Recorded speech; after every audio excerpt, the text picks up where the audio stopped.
Hello everyone, welcome to techshan with. आज के session में हम गेट एपीआई से रिलेटेड एक और इम्पॉर्टेंट सिनेरियो कवर करने जा रहे हैं, जिसमें हम देखेंगे कि किस तरह से हम एक इंटरफेस की हेल्प से गेट एपीआई के थ्रू डेटा कलेक्ट कर सकते हैं एक स्ट्रांगली टाइप्ड गेट रिस्पॉन्स के साथ।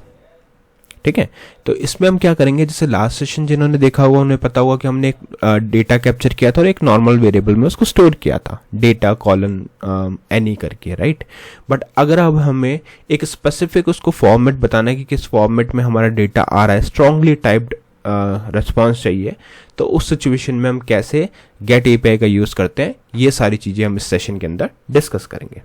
ठीक है, तो सेशन का प्रोसेस बिल्कुल सेम रहेगा। सबसे पहले मैं आपको पूरा कोड एक्सप्लेन करूंगा, फिर हम देखेंगे कि ये जो आउटपुट आया वो कैसे आया, क्या क्या फाइल इसके लिए बनानी हमें पड़ेगी, और जो पहले हमने एनी वाला एग्जांपल देखा था उसमें और इसमें क्या डिफरेंस है। तो ये सब चीज़ें हम इस सेशन में मेनली डिटेल में डिस्कस करने वाले हैं। बट सेशन शुरू करने से पहले जस्ट मेरा एक रिकमेंडेशन है कि अगर अभी तक आप लोगों ने पहले वाले सेशंस नहीं देखे हैं तो आप पहले उनको देख सकते हो, क्योंकि जो पूरी प्लेलिस्ट है एक प्रॉपर सीक्वेंस और सिंक में है।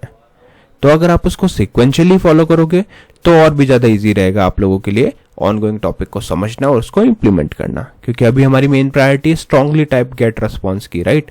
बट उससे पहले हमने और भी बहुत सारे एग्जाम्पल कवर करे हैं एंगुलर में, तो वो भी आप लोगों को मालूम होना चाहिए।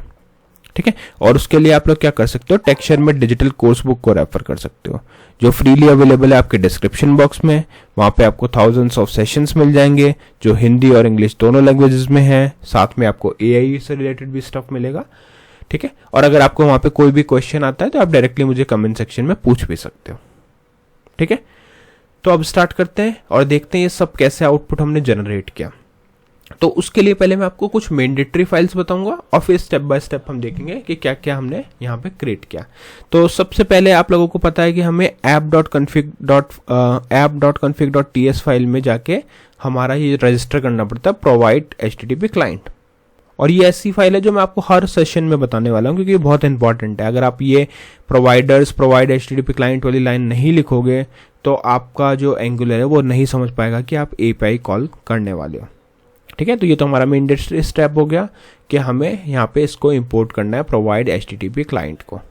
तो ये हो गया हमारा यहाँ पे API रजिस्टर। इसके बाद में हमने दो सेपरेट फाइल क्रिएट किए। मैं अब आपको बताता हूँ वो दोनों सेपरेट फाइल कौन सी है। पहली सेपरेट फाइल तो वही है जो हमने लास्ट सेशन में क्रिएट की थी, environment.ts। ठीक है, तो इस environment.ts में क्या कर रहे हैं हम, एक यहाँ पे environment हमने ले लिया environment वेरिएबल environment नेम से, और उसमें हमने हमारा URL को जो है स्टोर किया है। ठीक है, तो इससे क्या होगा कि जब भी मेरे को API कॉल करना है तो मेरे को बार बार वहाँ पे ये पूरा URL टाइप नहीं करना पड़ेगा। मैं सीधा environment लिखूंगा और ये मेरी इस लोकेशन से इस URL को कैप्चर कर लेगा। ठीक है, तो ये तो हो गया हमारा फर्स्ट फाइल।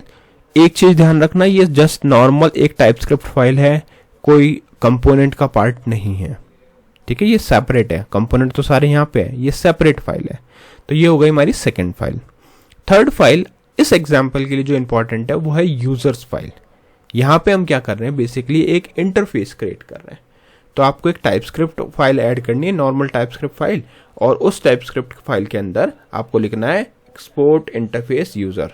ठीक है, जैसे मैंने आपको कमांड्स भी बताए थे, ओवरऑल आपको लिखना यही है उसके अंदर, इंटरफेस यूजर ID नंबर। तो यहाँ बेसिकली हम क्या बता रहे हैं, उसको एक फॉर्मेट बता रहे हैं कि जो अब रिस्पॉन्स आने वाला है AI से, सॉरी AI नहीं, हमारे API से, उसमें ये फॉर्मेट रहने वाला है। एक ID होगी, नंबर टाइप की, यूजर होगा, यूजर नेम होगा और ईमेल होगा। ठीक है, तो ये हमारा रिस्पॉन्स आने वाला है।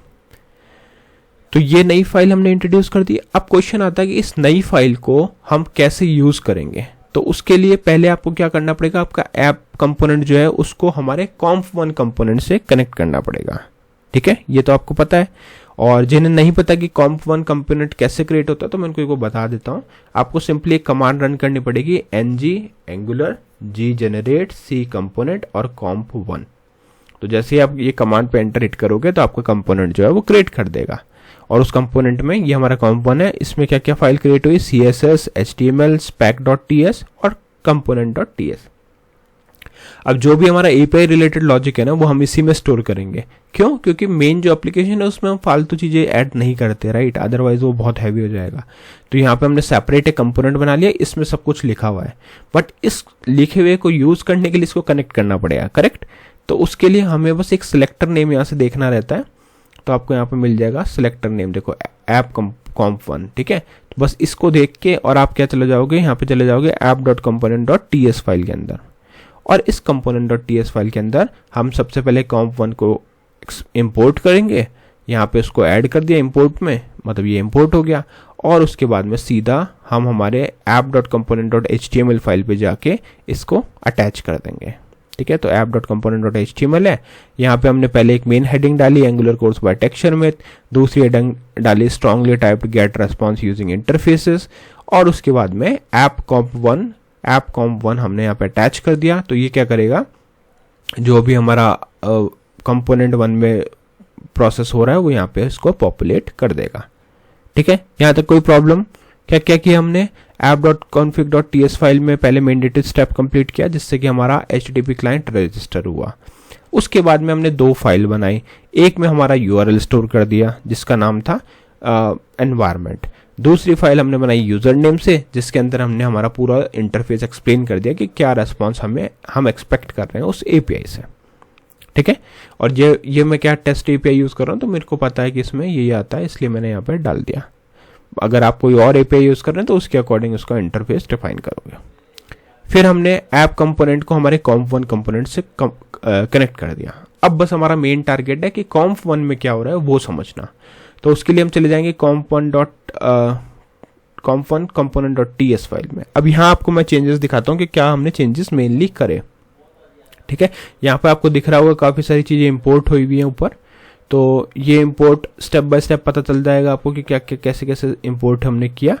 अभी के लिए हम यहाँ से स्टार्ट करते हैं। तो आपकी क्लास जो होगी वो बिल्कुल एम्प्टी मिलेगी, यहाँ पे हमने इम्प्लीमेंट किया हुआ है ऑन इनिट, ठीक है।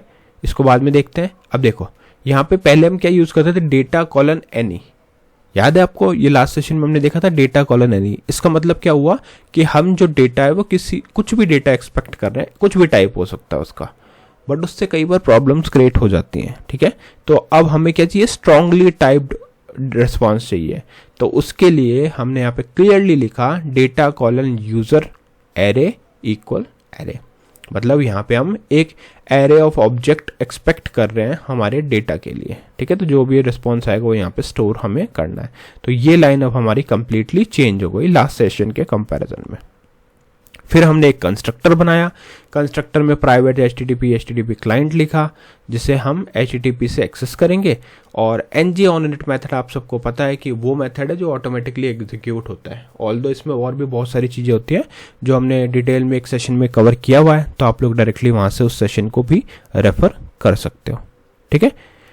अब इस ng-onInit में अभी के लिए इतना मानो कि ये ऑटोमेटिकली एग्जीक्यूट होता है एप्लीकेशन लोड होने पे। तो यहाँ पे हमने क्या किया, this.http get, अब गेट क्या कर रहे हैं, यूजर ऑफ एरे, ठीक है। यहाँ पे हमने लिख दिया environment.api URL /users, ठीक है, /users। तो ये क्या करेगा, API URL हमारे एनवायरनमेंट वाली फाइल से ले आएगा, और अब इसको मालूम है कि इसमें जो डेटा आ रहा है वो यूजर ऑफ एरे है, और यहाँ पे हमने /users लिख दिया सभी यूजर्स के लिए। फिर इसको करेंगे .subscribed res this.data equal res। तो ये जो भी रिजल्ट आएगा वो this.data में स्टोर करेगा, और this.data इस टाइम ऑब्जेक्ट ऑफ एरे है, ठीक है। अब यहां तक हमने डेटा फेच कर लिया। अब क्वेश्चन है कि इसको स्टोर कैसे करें, डिस्प्ले कैसे करें। स्टोर तो कर लिया, डिस्प्ले कैसे करें। तो उसके लिए हम जाएंगे comp1.component.html फाइल पे। यहाँ पे हमने सिंपल सा एक लिखा comp1 home page user list unlisted, यहाँ पे हमारी लिस्ट हो गई और एक लिस्ट आइटम हो गया। ng फॉर एक लूप चलाया हमने डेटा के ऊपर और यूजर नेम को यहाँ पे प्रिंट करा दिया, ठीक है। तो अब एक बार इस एप्लीकेशन को रन करके देखते हैं। तो ng serve --- open, अब आपको और क्लैरिटी से समझ में आएगा क्योंकि अब हमें कोड पता चल गया कि कोड एक्चुअल में कर क्या रहा है वहाँ पे, करेक्ट। तो देखते हैं ये एप्लीकेशन रन हो एक बार। तो एप्लीकेशन रन होते ही हम वेरीफाई करेंगे कि क्या हमारा आउटपुट आया। तो ये देखो यूजर लिस्ट में ये सारे नेम्स हमारे पास आ गए, क्लियर। इसी तरह से अब हमने एरे दिया है, तो अगर आपको सपोज नेम की जगह ईमेल चाहिए तो आप डायरेक्टली यहाँ पे ईमेल लिखोगे, और ईमेल लिखने के बाद में अब आपको यहाँ पे ईमेल मिलेगा। ठीक है, तो ओवरऑल हमने क्या देखा कि कैसे हम स्ट्रांगली टाइप्ड गेट रेस्पॉन्स को यूज करते हैं, फेच करते हैं यूजिंग इंटरफेस। तो इसमें नया आपको क्या सीखने को मिला कि एनवायरनमेंट तो ठीक है, लास्ट हमने देखा था यूजर इंटरफेस हमने बनाया और यहाँ पे डेटा रिसीव करते टाइम हमने क्लियरली मेंशन किया कि ये एक पर्टिकुलर फॉर्मेट में हमें आउटपुट चाहिए। क्लियर? तो आज के सेशन के लिए इतना ही था। आई होप ये क्लियर हुआ होगा। नेक्स्ट सेशन में हम बाकी टॉपिक डिस्कस करेंगे। So thank you for watching Tech Share with.